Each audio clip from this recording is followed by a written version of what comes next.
আজ ২৬শে জুন অর্থাৎ আন্তর্জাতিক মাদক বিরোধী দিবস, আর সেই উপলক্ষে উত্তর দিনাজপুর জেলা প্রশাসনের পক্ষ থেকে আয়োজন করা হয় একটি বিশেষ অনুষ্ঠানের। উক্ত অনুষ্ঠানের শুভ সূচনা হয় একটি পথ পরিক্রমার মধ্য দিয়ে। সকাল ৮টায় শুরু হয় সেই পথ পরিক্রমা। উক্ত পথ পরিক্রমাটি রায়গঞ্জ রেল স্টেশনের ২ নম্বর প্ল্যাটফর্ম থেকে শুরু হয়ে বিধান মঞ্চে গিয়ে শেষ হয় এবং পরবর্তীতে উক্ত অনুষ্ঠান উপলক্ষে সেখানে চলে একটি বিশেষ অনুষ্ঠানটি চলে সকাল ৯টা থেকে দুপুর ১টা পর্যন্ত। বিভিন্ন বিদ্যালয় থেকে সেখানে ১২০ জন ছাত্রছাত্রী অংশগ্রহণ করে। তাদের নাচ গান আবৃত্তিকে মধ্য দিয়ে অনুষ্ঠানের সমাপ্তি হয়। এই দিন আন্তর্জাতিক মাদক বিরোধী দিবস উপলক্ষে আয়োজিত এই অনুষ্ঠানে উপস্থিত ছিলেন উত্তর দিনাজপুর জেলার এডিএম, এসডিও, রায়গঞ্জ মেডিকেল কলেজের সাইকোলজিস্ট কণিকা দেবী সহ প্রমুখ বিশিষ্ট ব্যক্তিরা। এদিন এই বিষয়ে নেশামুক্ত জেলা কমিটির সদস্য প্রসেনজিৎ সেন কি জানাচ্ছেন শুনব। আজকে আন্তর্জাতিক মাদকের অপব্যবহার ও অবৈধ পাচার বিরোধী দিবস। এই দিবস উপলক্ষে আমাদের উত্তর দিনাজপুর জেলাতে একটি অনুষ্ঠান হচ্ছে। সকালে একটা র্যালি অনুষ্ঠিত হয়েছে রায়গঞ্জ শহরের মধ্যে দিয়ে, এবং তারপরে অনওয়ার্ডস প্রোগ্রাম চলছে। বিভিন্ন কালচারাল প্রোগ্রাম, এনজিওসরা এখানে পার্টিসিপেট করেছে, যার থিম হচ্ছে say no to drugs, yes to life. কতজন পার্টিসিপেট করেছে এই প্রোগ্রামে টোটাল এখনো পর্যন্ত পার্টিসিপেশনের সংখ্যা ১২০ জন। আরো আমাদের সামনে অনেক প্রোগ্রাম রয়েছে, সেখানেও পার্টিসিপেন্টরা আগ্রহ প্রকাশ করছে।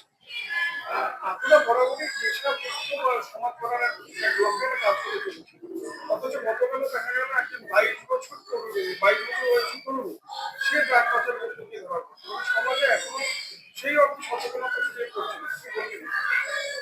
আসলে এই ড্রাগসের যে বিষয়টা রয়েছে, এই বিষয়টা যারা যারা এই ড্রাগসটা নিচ্ছে এরা কিন্তু প্রত্যেকেই ভিকটিম।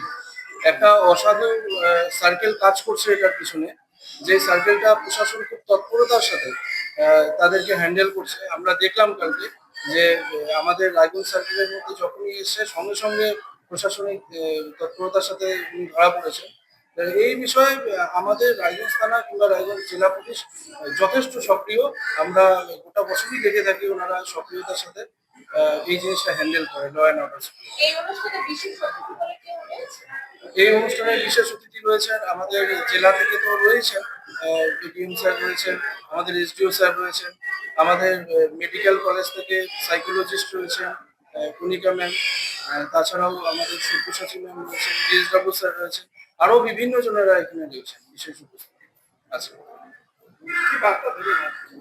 একটাই বার্তা সমাজের কাছে যে আমরা প্রিভেনশন একটা যেরকম প্রোগ্রাম করে থাকি, যাতে নতুন করে কেউ এই নেশায় আসক্ত না হয়। যারা যারা টিনেজার, স্কুল স্টুডেন্ট, তাদেরকে একটাই বার্তা দেওয়া যে নেশা কোনো রকম ভাবেই এন্টারটেনমেন্টের জিনিস নয়। কোনো রকম ভাবেই তোমরা এই নেশার প্রতি আকৃষ্ট হবে না। আর যারা যারা নেশাগ্রস্ত হয়ে পড়েছে, যারা ভিকটিম হয়ে পড়েছে, তাদের কাছে একটা বার্তা যে নেশা ছেড়ে ভালো থাকা যায়। তার জ্বলজ্বন্ত উদাহরণ আমরা রয়েছে। তো উঠে আসা যায়, মনোবল এবং ইচ্ছাশক্তি সবকিছু সম্ভব। উঠে আসে।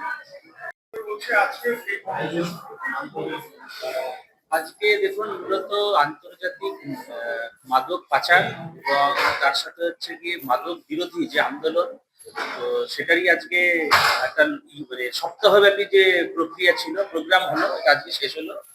তো আমাদের এই 7 দিন ধরে বিভিন্ন স্কুল স্তরে, কলেজ, তারপরে বিশ্ববিদ্যালয়, মেডিকেল কলেজ, তারপরে পঞ্চায়েত সমিতি, সব জায়গায় আমরা বিভিন্ন রকমের পথ নাটিকা, তারপরে আলোচনা চক্র, সেমিনার সব করে আজকে প্রোগ্রামটা শেষ হলো। জেলা লেভেলের উত্তর দিনাজপুরের যে প্রোগ্রামটা, তো আজকে সকালবেলা তো প্রভাত ফেরি করে বাচ্চারা, স্কুলের বাচ্চারা এখানে এসছে এবং প্রায় অনেকক্ষণ ধরে এখানে প্রোগ্রাম চলছে, আলোচনা চক্র চলছে। স্পেশালিস্ট যারা ডাক্তারবাবু বা বিভিন্ন সমাজের বিভিন্ন স্তরে যুক্ত এনজিওরা তারা আছেন, আলোচনা চক্র হচ্ছে। আজকে প্রোগ্রামটা শেষ হচ্ছে। এই ধরনের একটি উদ্যোগ যে সমাজে মাদক সম্পর্কে মানুষকে সচেতন করবে, পাশাপাশি মাদক মুক্ত একটি সমাজ গঠনেও বিশেষ ভূমিকা রাখবে, সেই বিষয়ে কোনো সন্দেহ নেই। প্রশাসনের এমন উদ্যোগে স্বাভাবিকভাবে খুশি সকলে। রায়গঞ্জ থেকে নিজস্ব প্রতিনিধির রিপোর্ট, টাইমস 14 বাংলা।